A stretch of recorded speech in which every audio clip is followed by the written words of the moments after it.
Hi folks, welcome back to the studio. Well, what a week it's been. I've been struggling to finish this painting for you.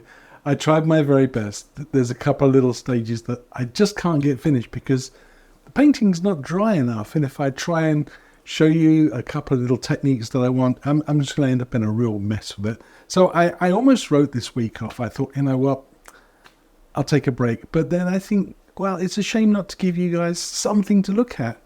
And I think, well, let's just jump out of bed and run into the studio and shoot something from the hip. If you hear background noises, dogs barking and lawnmowers, heck, it's Sunday morning and that's what people do. Now, I thought, let's just throw a canvas up. And I just thrown up one of my little black canvases and I'm going to have another little play at one of the little recent paintings that did really well, which was the little galaxy painting, the Nebula. I think that was the one that really seemed to catch people's imagination. Oh, I cut it the wrong way up. You can hang it any way you like. I don't know why you put up with me and my stupid humor, but there we go. So you can put this painting any way you like on the walls. So I thought, let's just do something quick and fun. A little half an hour of me painting and chatting and just goofing around on the canvas. So what have I got done? Well, I got a piece of lining paper. And if you don't know what that is, that's this stuff. And it's just the sort of stuff that you use for sort of decorating. Sorry, my camera made a little funny noise then. It kind of spooked me. This is the stuff you use. It's for sort of decorating. And you put it on walls which are a bit sort of crumbly and a bit flaky before you paint them or put wallpaper over them. And a little tip for you, if you buy this sort of stuff, wherever you get it from, there are two sides to it. Decorators, be aware. One side is a little rough. It's got a little tooth there, it's a bit pimply. But the back of it is smooth. Not by much, but it is a little smoother. So if you've ever put up lining paper and then emulsioned it, and then you got some funny looking patches, the chances are you've hung one sheet that way and then hung the next sheet that way. And when you emulsion it or put colour over it, it looks kind of odd. So the right side and the wrong side. So I got mine pimply side up, rough side up. And well, I just have one of these things in a disgraceful looking lunch bag. It's just a little roller. I just keep it in there.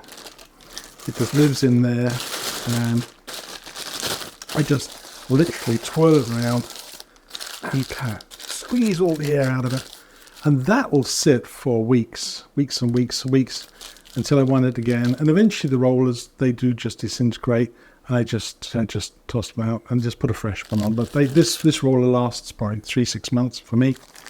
And I'm using some of this, which is black. It's called black gesso. It's actually an acrylic.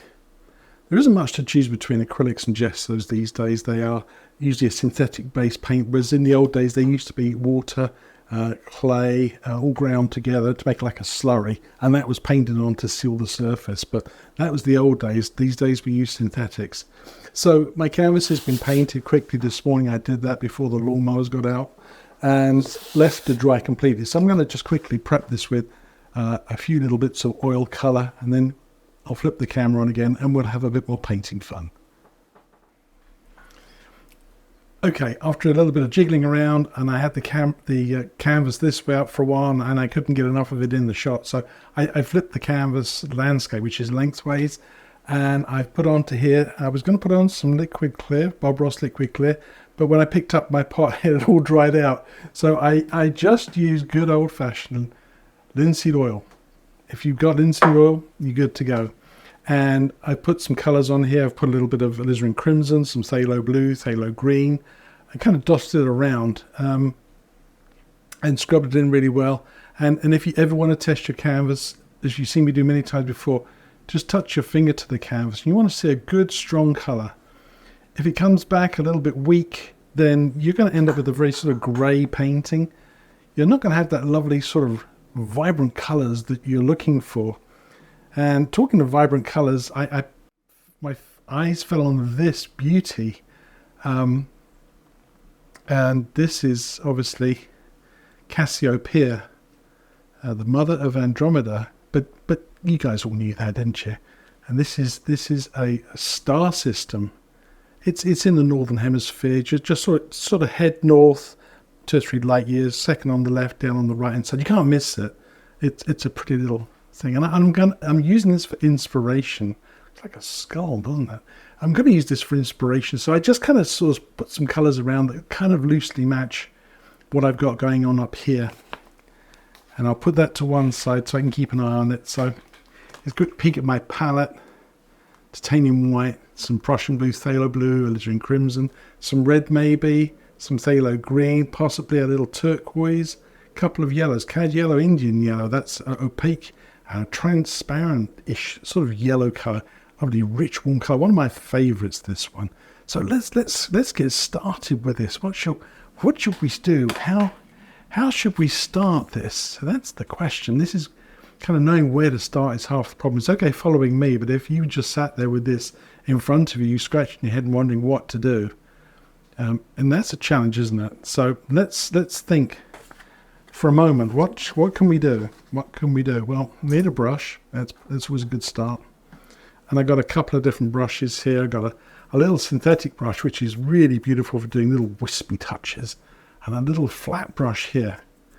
That bit disappears against the black background. There's a little synthetic flat brush here. Got a couple of other brushes here. These are just bristle brushes. Maybe we'll start with one of those. Yeah.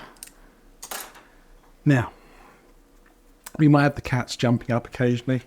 You can hear any cat wandering around, and Popkins is in a little box. So, and I'm going to start off with some white. Now, if you watch any of my painting programs, you know that I use white, and I never use it just straight out the tube. First off, if you use titanium white from the get-go, then you've used your brightest option up right out the gate, and then you're stuck. You've nothing brighter. So I always tone that down. I always tint it a little bit. I like to use it a little muddy to start with. So let's put a little blue. Prussian blue, phthalo blue. Let's tone that down. Tone that down. Knock the whiteness out of it. Now that looks pretty blue, doesn't it? And I can guarantee when that hits my canvas, that's going to be an eye-poppingly bright colour. And this is kind of a predominantly kind of round affair, isn't it? Let me get my hand out of the way. Let's get my big fat hands in the way. So this is kind of a round sort of shape. You notice I don't really want a lot of brightness here. I might fool with the camera in just a minute just to kind of get it to happen. You see, I'm starting to bump into a couple of colours here. Let's see if I can up that. Yeah, there we go. There we go. Okay, so I'm going to have my hand well back here. And as you see, as I go around, I hit some crimson here. I hit a little lavender. Now, a little touch of green. Now, you could keep going around and stirring this up with this brush, but what you'll do is you'll just end up kind of stirring it into a big mud pie. So if you're going to do that, then you're really in trouble. So I'm going to stop, just wipe my brush off. This is something you don't see me do a lot when I'm filming, because well, it's kind of not that interesting, is it? But I actually don't wash my brushes much. I wash my brushes at the end of the day, but I dry clean them a ton. I just find that if I can keep my brushes workable through the day with the least amount of thinners on them, I got a better chance of getting a nice painting done without. Sorry about that, it's overexposed now because I had to turn it up for this. But I rarely wash my brushes. Now then, let's get a bit further out. Yeah. Let's get that kind of wobbly. I'll say going here. In you go.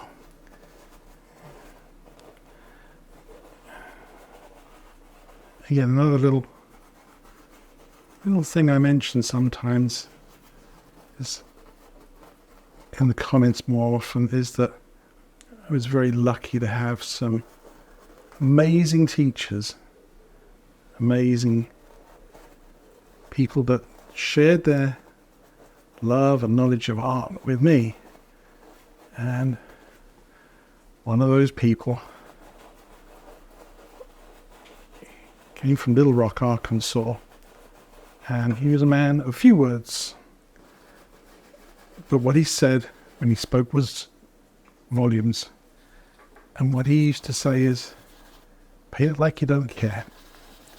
And what he meant by that was, the more you fuss with things, the more you worry over the steps that you're taking and every little detail, the deeper in trouble you're going to get, the more it's kind of stymies your creativity. So he always used to say, paint it like you don't care. Get in, get it done, get out. And he has been so right. Dry cleaner. It's starting to look like an eye now, isn't it? It's one of the joys of painting, isn't it? Is that you start doing stuff and other things happen, other shapes happen, especially with these kind of little Nebula paintings. Yeah. He was a man of few words, but when he spoke, you listened. And he was right. I don't fuss with my work too much.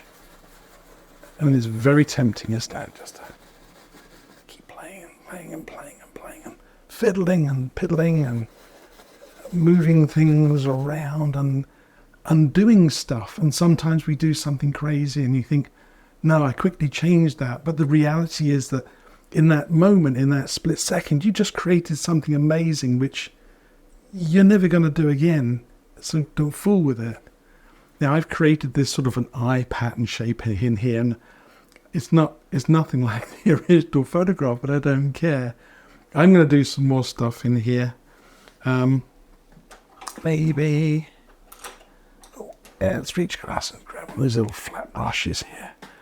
There's a sort of a filigree or a little shape inside this pattern.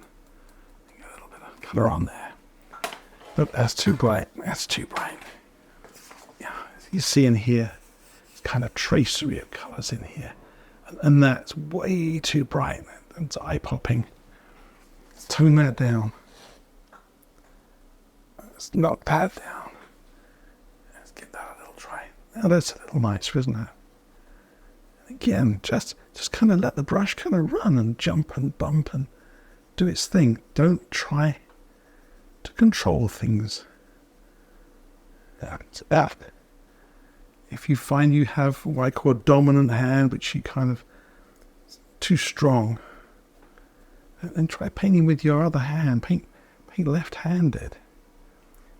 It'll give you a sense of kind of almost loss of control. That it's almost kind of painful, but strangely rewarding, and you can do some stuff because you can't control this left hand. My left hand is I don't have as much control, and it tends to want to do its own thing and wander about a little bit more, and that's fun. See, I go back to my right hand immediately. I got a grip on it.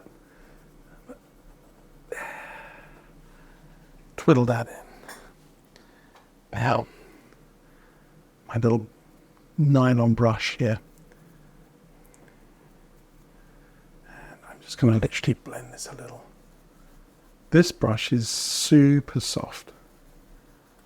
And with just the tips of the brush, I can do these things. I don't move the paint too much. I just want to knock off an edge.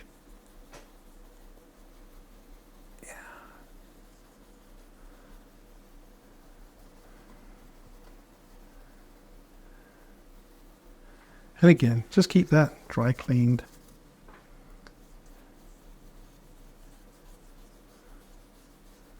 And so you're using that wet base color there.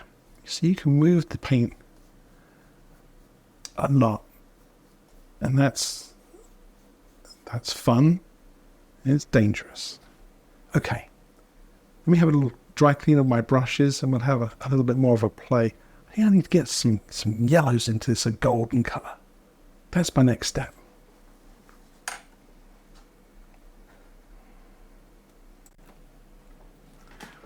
Okay, I got myself a clean fan brush.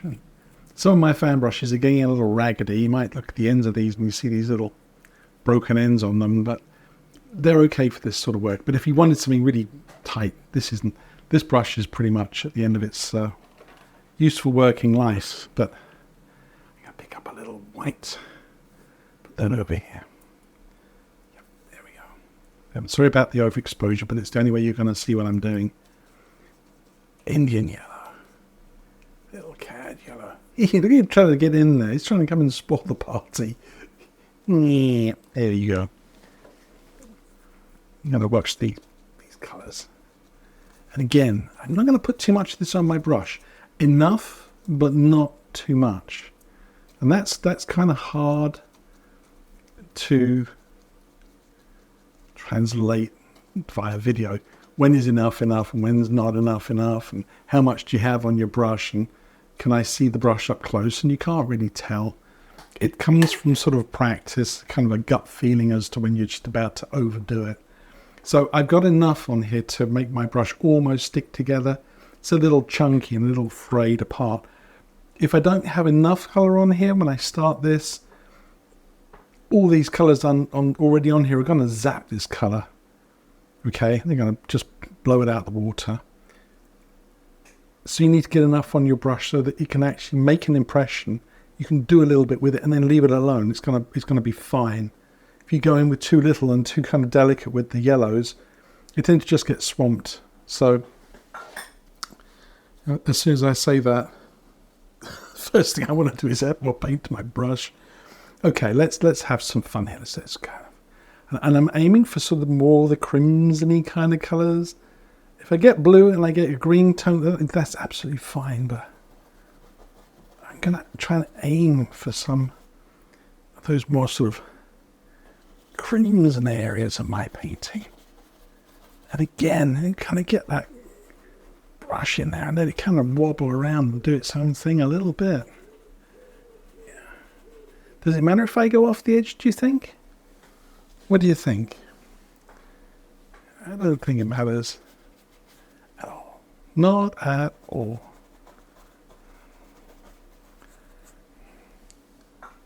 So, for this sort of painting, you're okay. I'm just going to get a little more paint here. I want to put a little bit of something in here. Yeah, my brush just kind of skid around a little bit. Looking good. Looking good. Right there. Put a little bit up in there. It's going to go bright green. There's blue here. I can pretty much guarantee that I'm going to get bright green. I think that looks okay. It works well.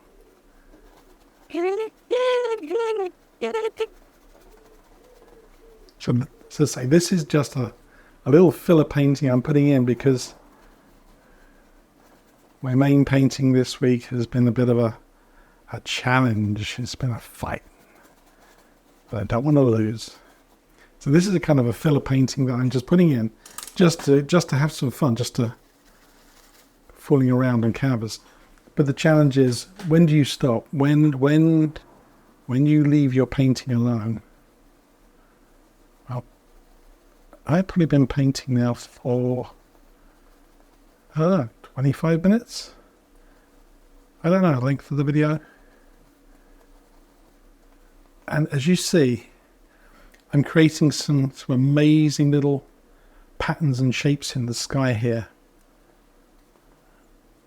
And my yellow is being gobbled up. If I carry on, all of my yellows disappear. So as soon as I start seeing my colours, I'm just doing like a couple of hairs there. Just literally a couple of hairs. As soon as I start seeing my colours starting to disappear, that's when I know. That's when I kind of think, oh, I've reached that point. I'm just going to tickle these so carefully. I barely touched this canvas.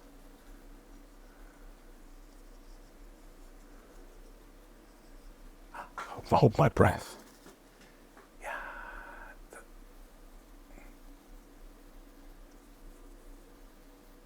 I get asked the question about painting these in acrylics a lot. Even this morning I opened my YouTube mail. I have questions. Can I paint this in acrylic? And the answer is I don't know really, because I've never done it in acrylic. But I figure if you try, you might get something to work. The challenge is going to be is having a canvas which stays wet enough, long enough for you to play. And if this were acrylic, after 20 minutes, I would be unable to do this. I would not be able to blend my canvas at all. So I know that there are some acrylics that are called open acrylic. It's my neighbour's lawnmower. There are some acrylics called open acrylics by a company called Golden that are much slower drying, and you can get things called retarders that what I'm doing here, folks, I'm just literally side of my brush, just knocking off any real hot spots or high spots, but I'm not blending this now. I'm just kind of softening out the detail a little. So yeah, you might get away with an acrylic, but I don't think you can get these really beautiful blends, these amazing soft colors. I think that really is the preserve of oils. But I could be wrong, and you folks need to prove that to me and tell me no, I'm wrong, and then paint something that tells me that they're always doing it. Okay, my camera's looking like it's just about to have another tea break, so I have to stop for a minute and reset. Okay, so we're back. Reset. I'm going to wipe off my little brush. I'm going to pick up just a little bit of this pale blue colour here. And that's phthalo blue. It produces the most amazing electric blue colours. Absolutely eye-popping electric blue. I just want to come in here and just kind of have a few more little squiggles and wiggles. A bit like lightning. Instantly, folks, if you do want to paint lightning, that little twirling brush stroke thing I do with the thing, that is a great way of producing a sort of a lightning streak. I'm just kind of almost doing lightning now. Yeah, just kind of twiddle the brush in your fingers and kind of let it bounce along. And you can create these amazing little patterns. Okay. In fact, Terry just told me that it's National Left-Handed Day, or it's International Left-Handed Day. Maybe I should be doing this left-handed, I think. Like I did before.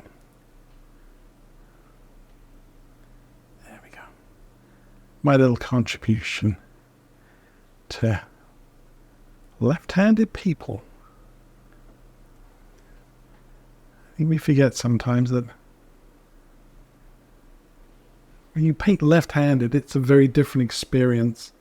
There are left and right-handed mountains, and I often talk about, I talk about left-handed mountains where the highlights go to the left and the shadows go to the right. I love painting them because they look different. And they are different because they have a more of a left-handed sort of feel to them. And I think that we should paint more with our left hand sometimes, especially if you've got a really strong, dominant hand. Paint with the other hand and see what you can do. And you will be amazed at just how how delicate you can get. Again, I've gone back to my little super duper soft blendy brush here. So this is a synthetic brush. I got this one I bought. I got gifted some brushes to try, which were very nice. But I don't tend to use too much sponsored materials in my paintings. Look at that, wow. Yeah, just kind of sweep that around. But if you haven't got yourself a really soft, nice brush, I'd suggest getting one of these. This is by Pro Art, and this is Bristling. They are just very reasonably priced. But look around for one. You want one that looks really kind of fine and a little bit spindly and a little bit of a bounce to it, so you can really do these kind of fun things. Perfect, perfect. Okay, what's left to do, folks? I can't put it off. I've got a brush here, and this is loaded up with, I got some linseed oil here, white, yellow.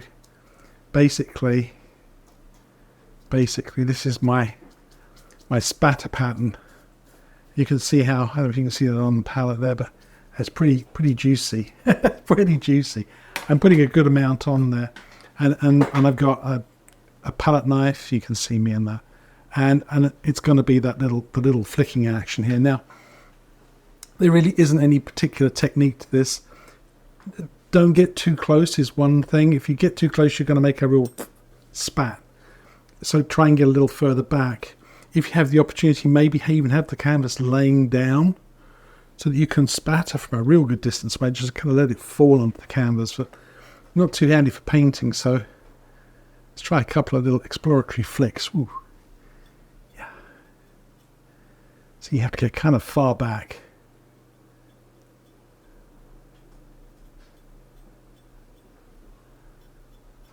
Oh, things like your computer mouse and anything that's delicate or kind of not washable stuff, to move everything out the way, because you're going to be doing a bit of cleanup afterwards. That's guaranteed. Okay, a couple of more flicks. There we go. And they work good in the real black areas. Actually, they're not black, they're blue. I painted some Prussian blue. Oh, look at that. Look at that. Do I add more? Do I need more? I can't resist. Add a couple more. More paint. Ooh, ah. Yeah. Any more? That's it. If I do one more, I'm going to get a run or a drip or a dribble, something. Time to stop. But I do want to add in a few of those little nebula type things I did last time with a good little cotton bud, and I forgot to get them out. Let me go and pull these out of my big giant art cupboard and add them. Okay, so I'm back. I found them lurking in your list. These are, I think Americans call these Q-tips, cotton buds, whatever. And I cut them in half. They should look like that. But then I find what happens is you get kind of a dirty end, and you do it, and then you forget, and you turn it around in your fingers, and you go like that, and you look at your hand, you're covered. So I always cut them in half. And what I'm doing is I really kind of look around and see if there's any kind of ones that I don't really like the look of, and I kind of look for some in the dark areas, and just take your little Q-tip and just kind of smudge it, make it into a little round ball. That was disappeared completely. That's no good, is it? I'm going to take a little white. These are little, yeah, it was just too oily. I'm going to take a little drop of this and just make a little kind of smudge. There we go. Keep them looking a little small. Don't go too crazy big with them. There we Maybe I'll do another little one out here. So there is blue, Prussian blue, sailor blue out here.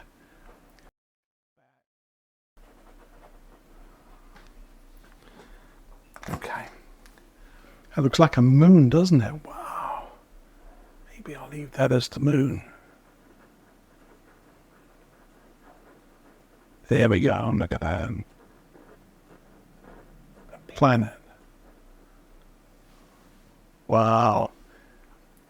Kind of a happy accident there. I'll leave that one in. This one I'm going to smooth him out a little bit. Smudgy do. There we go. Kind of tilt them a little bit. And give them a slightly brighter center.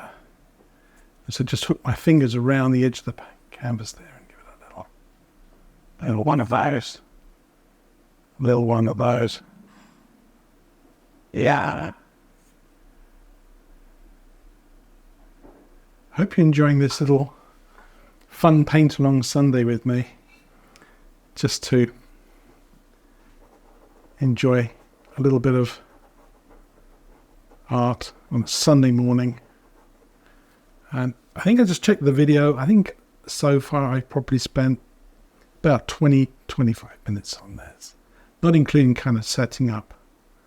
It wouldn't be one of my paintings if I didn't get my damn fingers in it with it. So there you go. So I kind of guessed the whole thing set up. Bearing in mind I got to set up the camera, the lights, and all the rest of the other stuff. I suppose I probably spent maybe an hour. Everything. So I've done this in an hour, and I think this is a pretty nice example of the sort of thing you can really do, maybe family, or if you've got youngsters who are kind of into their art. This is something you could do with them. I'm looking for somewhere else to play now. I've done this over here. Maybe one in here. No, that's just kind of too much. Maybe one in here. But if you've got youngsters in the family who want to have a little play with some paint, what a better way to do it. This is better than sitting there looking at a computer screen, folks. You encourage them to get into their painting and their art. I think you'll have happy kids. There we go. I think that's it. My version of Cassiopeia, the mother of Andromeda, a nebula painting in about half an hour of painting time. So there you have it, folks. Fooling around with me on the canvas on a Sunday for just a little while. And I hope you've really enjoyed this brief kind of video of mine. Not the usual sort of ones I do where I do the voiceover and all the scripting bits and pieces. But just to show you, just to relax and have some fun with it. It doesn't have to be difficult. You don't have to spend a great deal of time doing things. You're just enjoying yourself. And maybe I'll do another one of these quick little videos to show you that what it's like to be sort of a fly on the wall. Not that you're a fly on the wall, but you know what I mean. You can sort of just literally watch over my shoulder as I create something. So in the meantime, enjoy the rest of your Sunday. Happy painting, people. Oh, and by the way, I'll put some more videos up here for you to watch. I always forget that bit.